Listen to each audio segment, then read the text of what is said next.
Programme is sponsored by रूप मंत्रा Ayurvedic face wash. ये कोई कॉस्मेटिक नहीं, आयुर्वेदिक औषधि है।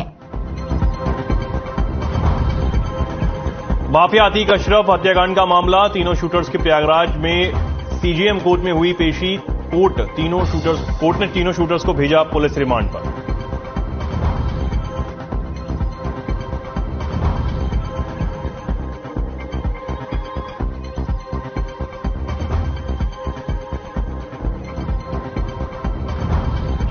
झांसी में पुलिस और बदमाशों के बीच मुठभेड़, गोपालपुरा नहर के पास हुई मुठभेड़, 2 बदमाशों के पैर में लगी गोली।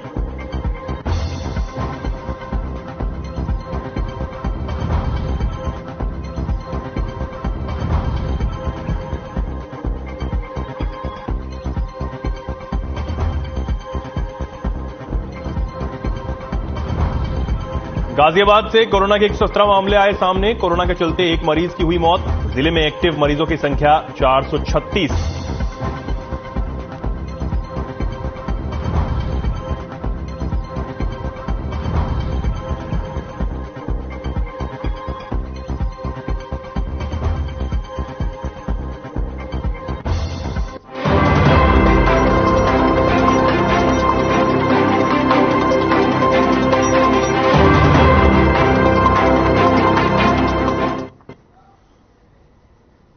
नमस्कार, बहुत स्वागत है आप सभी का। मैं हूं आपके साथ चेतन पाठक।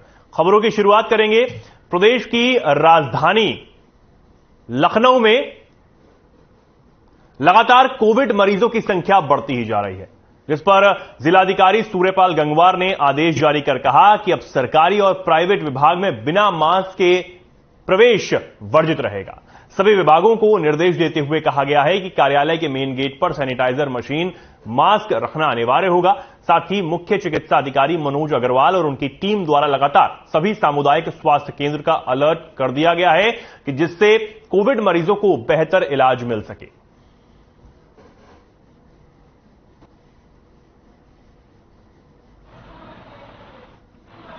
जिलाधिकारी ने जरूरी निर्देश दिए हैं। कोरोना के बढ़ते मामलों को लेकर जिलाधिकारी ने चिंता व्यक्त की है। आपको बता दें, लखनऊ में लगातार कोरोना के जो मामले हैं वो बढ़ते हुए नजर आ रहे हैं। एक बार कोरोना का ग्राफ फिर से बढ़ता हुआ नजर आ रहा है और इसी को देखते हुए जरूरी कदम प्रशासन की तरफ से लगातार उठाए जा रहे हैं। स्वास्थ्य विभाग ने भी जरूरी कदम उठाए हैं।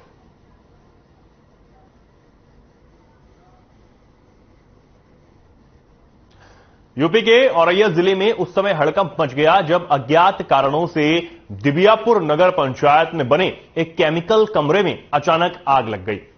आग लगता देख आसपास के लोगों में अफरा तफरी का माहौल बन गया, जिसे लेकर पुलिस को सूचना तुरंत दी गई। इसके बाद मौके पर पुलिस पहुंची और फायर ब्रिगेड को सूचना दी गई। मौके पर फायर ब्रिगेड की गाड़ियां भी पहुंच गई, जहां काफी कड़ी मशक्कत के बाद किसी तरह आग पर काबू पा लिया गया। आग से लाखों का नुकसान बताया जा रहा है। गनीमत तो यह रही कि किसी की जान का खतरा यहां नहीं हुआ।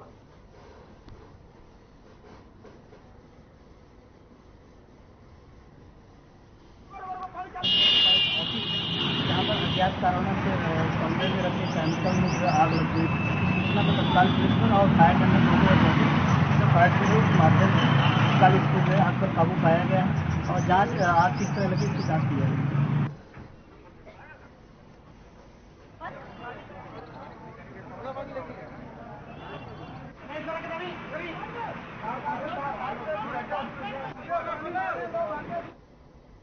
बदायूं के दातागंज के हाफिज नगला गांव में बिजली की लाइन से निकली चिंगारी से गेहूं के खेत में अचानक आग लग गई।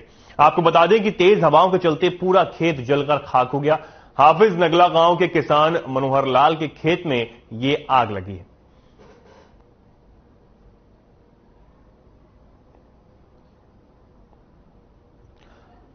तो तस्वीरें आप देख सकते हैं, जहां बिजली के तार से अचानक चिंगारी से ये खेत में आग भड़क गई और खेत में लगा गेहूं भी जलकर राख हो गया। तो ये तस्वीरों में आप देख सकते हैं किस तरीके से किसान का बेहद नुकसान यहां हुआ है। बिजली के तार में से ये आग अचानक यहां भड़क उठी और उसके बाद गेहूं का जो खेत है वो जल गया।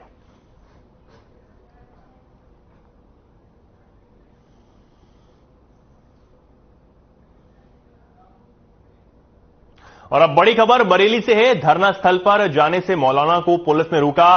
प्रदर्शन करने जा रहे आईएमसी नेताओं ने की नारेबाजी। पुलिस प्रशासन और सरकार के खिलाफ नारेबाजी की गई। आईएमसी नेता नदीम के घर के बाहर सड़क पर बैठे तौकीर रजा। पुलिस ने नहीं करने दी मीडिया से बातचीत। बड़ी संख्या में पैरामिलिट्री फोर्स की तैनाती यहां कर दी गई। बरेली से बड़ी खबर आपको बता रहे हैं। धरना स्थल पर जाने से पुलिस ने रोका है और पुलिस प्रशासन और सरकार के खिलाफ जमकर नारेबाजी आईएमसी की तरफ से यहां की गई है। पुलिस ने मीडिया से बातचीत करने के लिए भी रोका। धरना स्थल पर जाने से मौलाना तौकीर रजा को यहां रोका गया, जिसके बाद आईएमसी ने जोरदार प्रदर्शन और नारेबाजी यहां की है। पुलिस ने मीडिया से बातचीत करने पर भी रोका है। ये बरेली से खबर आपको बता रहे हैं। प्रदर्शन करने जा रहे आईएमसी नेताओं ने की नारेबाजी। प्रशासन और सरकार के खिलाफ नारेबाजी की है। आईएमसी नेता नदीम के घर के बाहर सड़क पर बैठे मौलाना तौकीर रजा, इनको भारी पुलिस फोर्स यहां पर तैनात की गई। बरेली से तस्वीरें आप देख रहे हैं, जहां आईएमसी नेताओं ने जमकर नारेबाजी की और प्रशासन और सरकार के खिलाफ यह नारेबाजी यहां की गई। इसके बाद बड़ी संख्या में पैरामिलिट्री फोर्स को भी यहां तैनात करना पड़ा।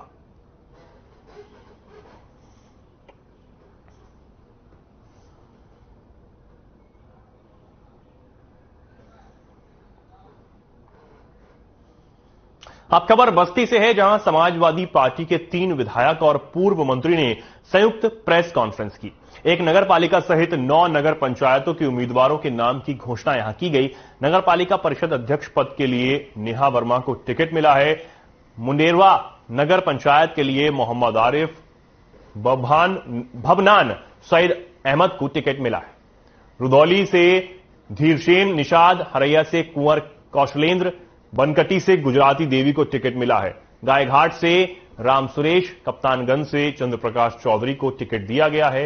गणेशपुर से नाहिद बानो, नगर बाजार से पूनम उपाध्याय को यहां टिकट मिला है।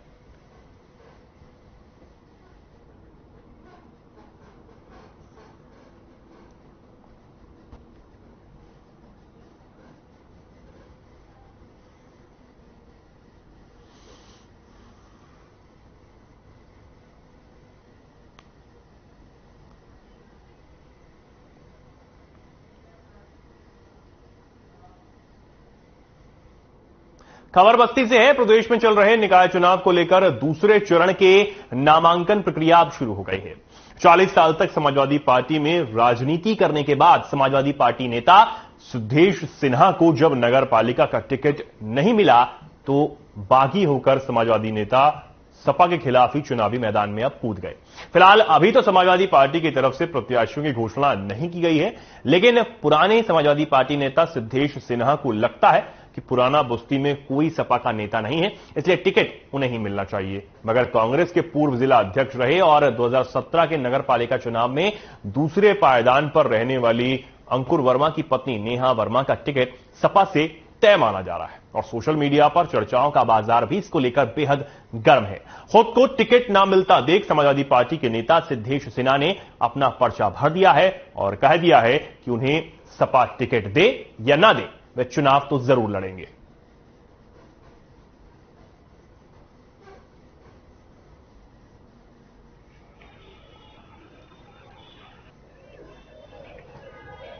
समाजवादी पार्टी से टिकट मांगा था, मुझे नहीं मिला। मैंने उसको स्वीकार किया और समाजवादी पार्टी के उम्मीदवार को बेहतर ढंग से लड़ाने का काम किया। 2017 में भी इसी ढंग से आयातित उम्मीदवार को ले आया गया। अब 2023 में अगर इसका प्रयास किया जाएगा तो बार बार ये मेरे ऊपर हो रहे तो सारा घाट का अब मैं जनता की अदालत में जाकर करके के भीख मांग करके तो वोट मांगने का काम करूंगा। मैं चुनाव लड़ूंगा, निश्चित रूप से लड़ूंगा। तो अब सपा से बगावत के सुर भी निकल आए हैं। सपा के खिलाफ सिद्धेश सिन्हा, जो कि काफी लंबे समय से समाजवादी पार्टी में है, अब उन्होंने भी अपनी ही पार्टी के खिलाफ चुनावी मैदान में ताल ठोक दी है और कह दिया है कि समाजवादी पार्टी उन्हें टिकट दे अथवा ना दे, वो चुनाव तो जरूर लड़ेंगे। आपको बता दें, निकाय चुनाव के दूसरे चरण के लिए नामांकन शुरू हो गए हैं और इसी को लेकर गर्मा गर्मी भी अब तेज हो गई है।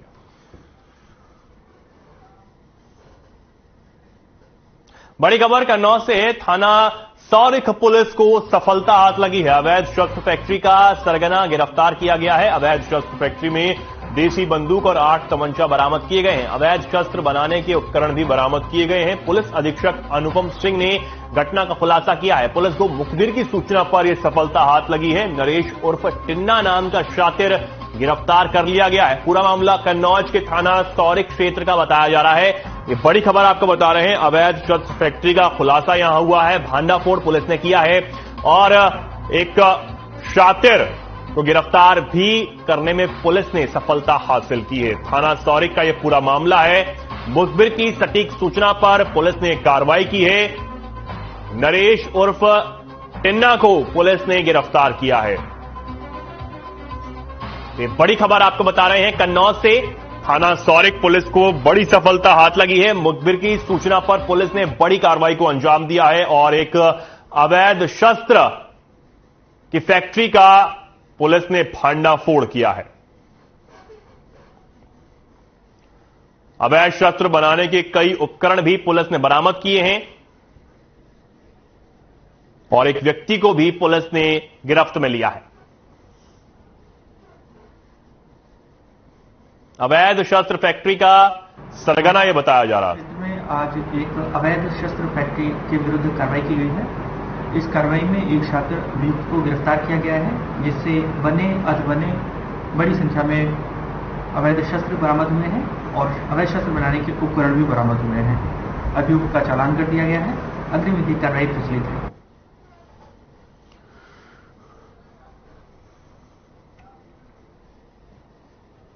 राजधानी लखनऊ के विद्यालयों में गर्मी के चलते समय में परिवर्तन किया गया। कक्षा 1 से 8 तक के विद्यालय सुबह 7:30 से दोपहर 12:30 बजे तक ही खुलेंगे। कक्षा 9 से 12 तक के सभी विद्यालय सुबह 7:30 बजे से दोपहर 1:30 बजे तक खुलेंगे। जिलाधिकारी सूर्यपाल गंगवार ने सभी विद्यालयों को निर्देश जारी कर दिया है।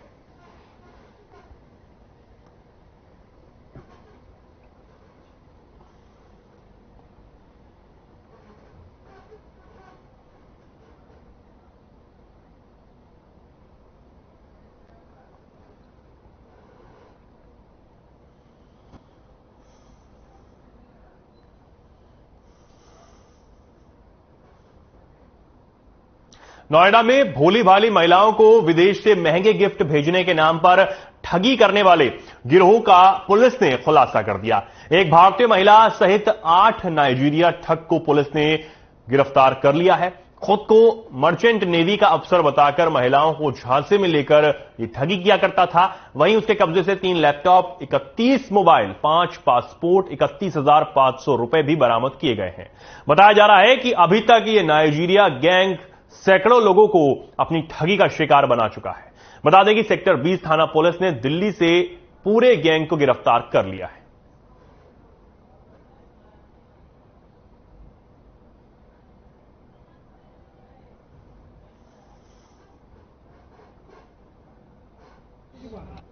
चलो ठीक है, चलो जाओ। थाना 20 की पुलिस टीम द्वारा एक अंतर्राष्ट्रीय गिरोह को गिरफ्तार किया गया है, जिसमें हमें नाइजीरिया, घाना, आइवरी कोस्ट और भारत के नागरिक मिले हैं। इनमें से कुछ के वीजा एक्सपायर हो चुके थे और कुछ के वीजा एक्सपायर नहीं हुए थे। कस्टम ड्यूटी के नाम पर ठगी करते थे। 31 मोबाइल मिले हैं, 31 मोबाइल। करीब हर मोबाइल पे हमको 30 से 40 लोगों के साथ चैट मिली है। तो मान के चले कि इस समय ये लोग कम से कम 700-800 लोगों के साथ लगातार वार्ता में थे, संपर्क में थे।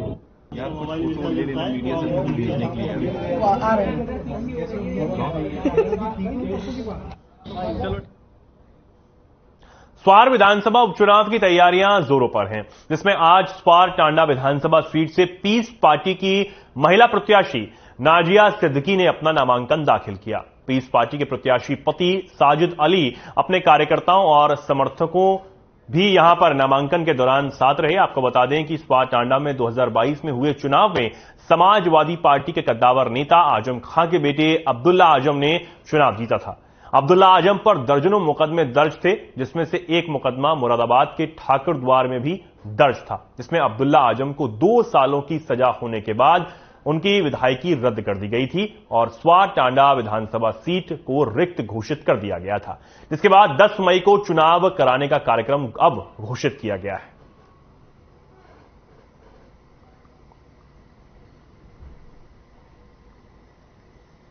हमने आज 34 स्वा टांडा विधानसभा से उपचुनाव में पर्चा दाखिल कर दिया है और हमारी तरफ से उपचुनाव लड़ने की पूरी तैयारी चल रही है। और जो हमारे कार्यकर्ता हैं, जो साथ के लोग हैं, भाई दोस्त रिश्तेदार, सभी लोग काफी मजबूती से चुनाव लड़ा रहे हैं और पूरी तैयारी कर रहे हैं। इस बार उपचुनाव हो जाएगा तो आने वाले टाइम में फिर उपचुनाव होने की जरूरत ही नहीं पड़ेगी स्वा टांडा विधानसभा में। हमारे यहाँ सबसे ज्यादा दिक्कत तो लाइट की दिक्कत है।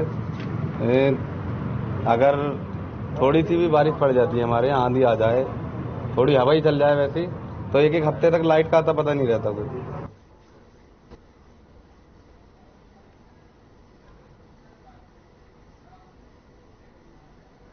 श्रावस्ती में जिलाधिकारी की अध्यक्षता में आगामी ईद त्योहार को शांतिपूर्ण ढंग से संपन्न कराने के लिए केंद्रीय शांति समिति की बैठक हुई। जिलाधिकारी नेहा प्रकाश ने कहा कि रमजान के पाक महीने और आगामी ईद के त्योहार को देखते हुए सभी व्यवस्थाओं को पहले से ही दुरुस्त कर लिया जाए, ताकि रमजान त्योहार मनाने वाले लोगों को किसी भी प्रकार की कोई दिक्कत न हो। आशा है कि सभी जनपदवासी आपस में सहयोग करते हुए ईद के त्योहार को शांतिपूर्ण ढंग से मनाएंगे।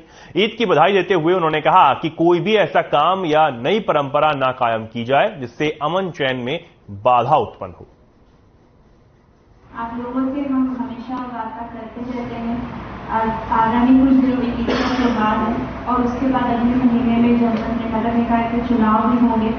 आप सभी ने अभी तक जितने भी त्योहार जनपद में हैं, सब हमारा सहयोग किया है और सारे त्योहार बहुत ही शांतिपूर्ण तरीके से जनपद में मनाए गए हैं। लगातार हमारे कम्युनिकेशन चैनल्स खुले हैं, आप लोग से रेगुलर बातचीत हमारी होती रहती है। जो भी इश्यूज आप लोगों ने पॉइंट आउट किए हैं, साफ सफाई को लेकर, जल पानी की व्यवस्था, विद्युत की व्यवस्था, ये सारे कंसर्न। बाराबंकी जिले में एक नगर पालिका परिषद सहित 13 नगर पंचायत में होने वाले दूसरे चरण के निकाय चुनाव में समाजवादी पार्टी की ओर से पूर्व जिला पंचायत अध्यक्ष रही शीला सिंह को पार्टी ने टिकट देकर उन्हें मैदान में उतार दिया है। समाजवादी पार्टी के जिलाध्यक्ष हाफिज अयाज और बाराबंकी सदर सीट से मौजूदा सपा विधायक सुरेश यादव ने प्रेस कॉन्फ्रेंस कर जानकारी सार्वजनिक की।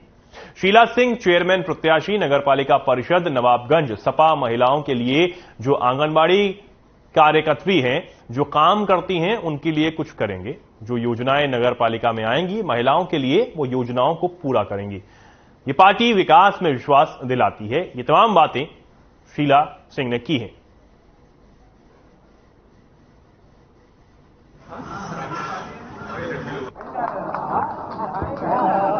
मनाएंगे सब, हम लोग का सब कुछ मान चुका, सब बैठक हो चुकी है। अभी हमारे अध्यक्ष जी ने कहा नहीं कि सर्व सहमति से हो, इसमें हमारे कोई बगावत पार्टी नहीं है और ना उम्मीद करिए कि बगावत होगी। देखिए, देश स्वतंत्र है, स्वतंत्र भारत में किसी को भी चुनाव लड़ने की आजादी है, लेकिन पार्टी के सिंबल पे श्रीमती शीला सिंह जी ही निर्दलीय लड़ने की तो सबको आजादी है। कोई भी चुनाव लड़ सकता है, कोई भी राष्ट्रपति चुनाव लड़ सकता है। नगर पालिका जो मुद्दे होते हैं नगर पालिका में, जैसे जो जो योजनाएं होती हैं, अब उनके बारे में तो जब जाएंगे तभी पता चलेगा। ये सारी योजनाएं पूरी करेंगे, माने विधायक जी की अगुवाई में, अध्यक्ष जी की अगुवाई में, राष्ट्रीय अध्यक्ष का जो निर्देश होगा उसका पालन करेंगे और ये सीट जीत के उनके झोली में डाल देंगे। खबर बस्ती से है, जहां प्रदेश में निकाय चुनाव की घोषणा होने के बाद अब जनपदों में चुनाव पूरे शबाब पर पहुंच गया है। जनपद में निकाय चुनाव के उम्मीदवारों की घोषणा समाजवादी पार्टी की तरफ से कर दी गई है। प्रेस कॉन्फ्रेंस करते हुए पूर्व मंत्री और समाजवादी पार्टी के कद्दावर नेता राम प्रसाद चौधरी सहित सपा के विधायक महेंद्र नाथ यादव, कविंद्र चौधरी और राजेंद्र चौधरी की मौजूदगी में सपा के एक नगर पालिका सहित 9 नगर निकाय के संभावित उम्मीदवारों की घोषणा की गई।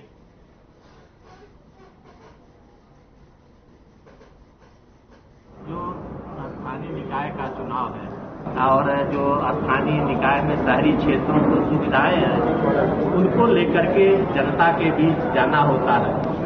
और जब राजनीतिक लोग, हम लोग सड़क पर जो देश की व्यवस्था है, जो उत्तर प्रदेश की समस्याएं हैं, स्थानीय स्तर के समस्याओं को लेकर के उतरेंगे, तो उसमें जब राजनीतिक व्यक्ति चलता है मंच पर, तो जो उत्तर प्रदेश की हालत है उसको भी बयां करते हैं। लेकिन मुख्य मुद्दा जो शहर की समस्या है, नाली, सीवर, जलकल, पानी, बिजली, समस्याओं को लेकर स्थानीय स्तर का हमारे उम्मीदवार लड़ेंगे और हम लोग पूरा समाजवादी पार्टी इसी को लेकर लड़ेंगे।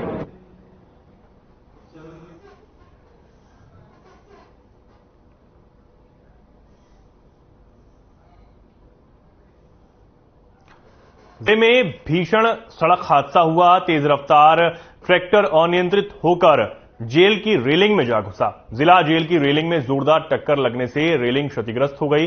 बता दें कि अनियंत्रित ट्रैक्टर में ईंट लदे थे। मामला हमीरपुर मुख्यालय का बताया जा रहा है।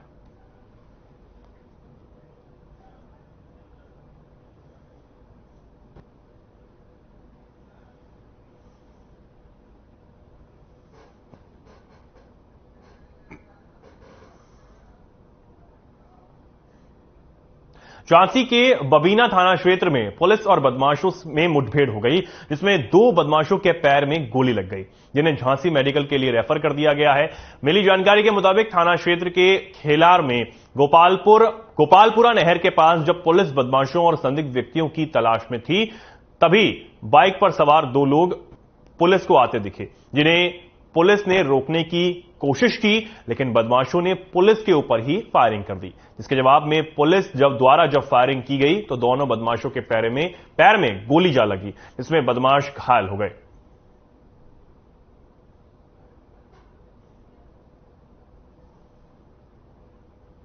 दिनांक 12/4/2023 को बबीना थाना क्षेत्र के भेल कस्बे में मुन्ना लाल सोनी ज्वेलर्स के साथ में 4 बदमाशों के द्वारा लूट की गई थी, जिसके संबंध में उचित धाराओं में अभियोग पंजीकृत किया गया था थाना बबीना पे, और तभी से वरिष्ठ पुलिस अधीक्षक महोदय के द्वारा वर्कआउट करने के लिए टीमें लगाई गई थी। अपराधियों को चिन्हित कर लिया गया था। आज मुखबिर से सूचना मिली थी कि बेदौरा की तरफ से अपराधी निकलने वाले हैं, जिसपे स्वाट टीम प्रभारी तथा थानाध्यक्ष बबीना की टीम आज चेकिंग में लगी हुई थी। 2 मोटरसाइकिल पर सवार होकर 4 बदमाश उधर से निकले। जब इनको रोकने का प्रयास किया गया तो रुके नहीं।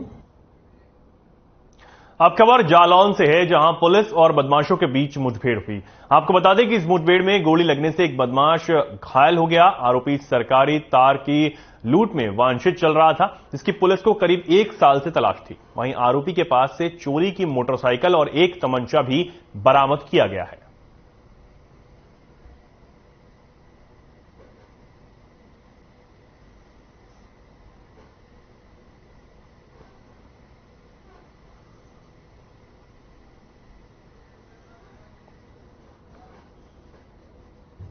बहराइच के छावनी बाजार स्थित एक लॉन्ड्री की दुकान में बीती रात भीषण आग लग गई। आपको बता दें कि नटराज लॉन्ड्री बहराइच की सबसे पुरानी और बड़ी लॉन्ड्री शॉप है। आग लॉन्ड्री में रखी लाखों रुपए की तमाम मशीनें और आग में इसमें जलकर खाक हो गए हैं। मौके पर पहुंची फायर ब्रिगेड की 3 गाड़ियों और टीम को आसपास के लोगों ने कड़ी मशक्कत के बाद आग पर किसी तरह काबू पा लिया। साथ ही शॉर्ट सर्किट से आग लगने का अनुमान जताया जा रहा है।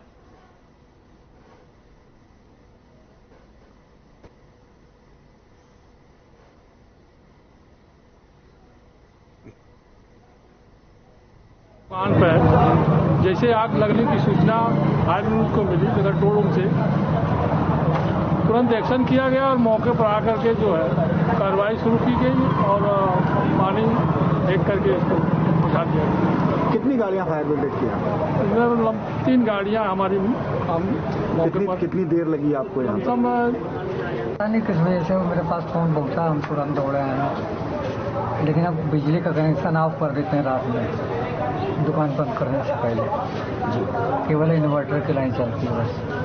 तो आग लगने के कारणों का नहीं पता लग पाया। अभी क्या स्थिति?